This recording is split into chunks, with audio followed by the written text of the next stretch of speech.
यह है post office का विड्रॉल फॉर्म, यानी कि पैसे निकालने का फॉर्म। जब कभी भी आप पोस्ट ऑफिस में अपनी सेविंग बैंक से पैसे निकालने जाते हैं तो इस तरह का फॉर्म आपको भरना होता है। बहुत से लोगों को ये फॉर्म भरना नहीं आता, या आता है तो बहुत चीज़ें गलत भर देते हैं, इसलिए मैं आपको आज इस फॉर्म को सही से भरना सिखाऊंगा। सबसे पहले ज़रूरी बातें जान लेते हैं। इसमें साफ लिखा है कि इस फॉर्म के साथ पासबुक अवश्य होनी चाहिए, यानी कि जब भी आप पैसे निकालने जाएं पोस्ट ऑफिस से तो अपनी सेविंग बैंक की किताब लेके ज़रूर जाएं।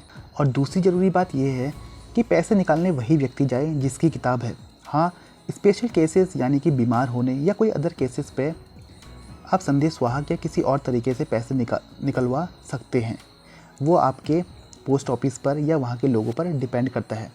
चलिए जानते हैं अब इसको सही से भरना कैसे। सबसे पहले है ऊपर डाकघर का नाम, नेम ऑफ पोस्ट ऑफिस, यानी कि जहाँ से आप पैसे निकालने हैं जिस पोस्ट ऑफिस से, यहाँ पर उस पोस्ट ऑफिस का नाम आ जाएगा। नीचे खाता संख्या में आप जिस पासबुक से पैसे निकाल रहे हैं उसका यहाँ पे अकाउंट नंबर डाल देना है, जो कि आपकी पासबुक के आगे के पहले पन्ने पर लिखा हुआ होगा। फिर तारीख, जिस तारीख को आप पैसे निकाल रहे हैं वो तारीख आ जाएगी। नीचे आपको यहाँ पे पे सेल्फ पर टिक कर देना है। और फिर शब्दों में, यहाँ पर शब्दों में लिखा है तो पहले ऑप्शन में आपको जितने रुपए निकालने हैं उतना अमाउंट शब्दों में लिख देना है। जैसे मान लो आपको 1000 रुपये निकालने हैं तो यहाँ पे आपको 1000 रुपये मात्र लिख देना है। फिर उतना ही आपको 1000 अंकों में यहाँ पर लिख देना है। इस वाले बॉक्स पर 1000 अंकों में लिख देना है। नीचे का ये आप छोड़ देंगे, ये आपको नहीं बनना है। फिर यहाँ पे हैं सिग्नेचर और थंब इम्प्रेशन ऑफ डिपॉजिटर। अगर जो व्यक्ति भी पैसे निकाल रहा है वो पढ़ा लिखा है तो यहाँ पे साइन करेगा, नहीं तो अगर वो अंगूठा लगाता है तो वो अपने अंगूठे के निशान लगाएगा। पहला यानी कि पहला साइन आपको यहाँ पर करना है। और फिर आ जाते हैं इस फॉर्म के दूसरे पार्ट में।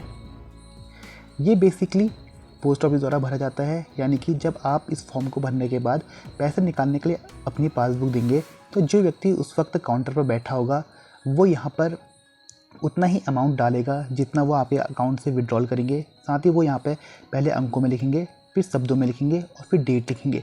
उसके बाद यहाँ पर मोहर लगाकर पोस्ट मास्टर या जो भी पर्सन पैसे निकाल रहा है वो अपने साइन करेगा। और फिर उसके बाद यहाँ पर रिसीव्ड RS भुगतान वाले ऑप्शन में आपको फिर से फॉर्म दिया जाएगा और आपको उतना ही अमाउंट यानी कि 1000 पहले यहाँ पर अंकों में लिख देना है और फिर ब्रैकेट लगाकर 1000 रुपये मात्र शब्दों में लिख देना है, यानी कि आपने वो रुपये प्राप्त किए हैं। और फिर यहाँ पे हस्ताक्षर वाले ऑप्शन पर आपने अपने साइन कर देना है, या फिर अगर अंगूठा लगाते हैं तो अंगूठा लगा देना है। साथ ही यहाँ पे दिनांक लिखिए और आप वही डेट यहाँ पर डाल देंगे। तो इस तरह से ये फॉर्म कंप्लीट भरा जाता है। ज़रूरी बात यह है कि इस फॉर्म में ओवर राइटिंग या किसी भी तरह की काटपीट बिल्कुल भी नहीं चलती। अगर आप कट लगा देते हैं या कुछ भी गलत लिख देते हैं, उसको काटने की बजाय उस फॉर्म को फेंक दें पूरा फाड़ कर और फिर नया फॉर्म भर लें। अगर नहीं आता है तो इस तरह आप वीडियो देखकर सीख सकते हैं। बाकी इस फॉर्म में आपको इतना ही होता है।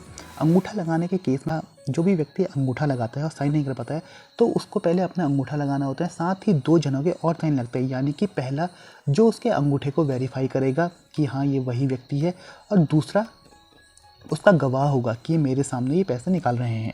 तो ये अंगूठे वाले केस में ये बातें आपको ध्यान रखनी है।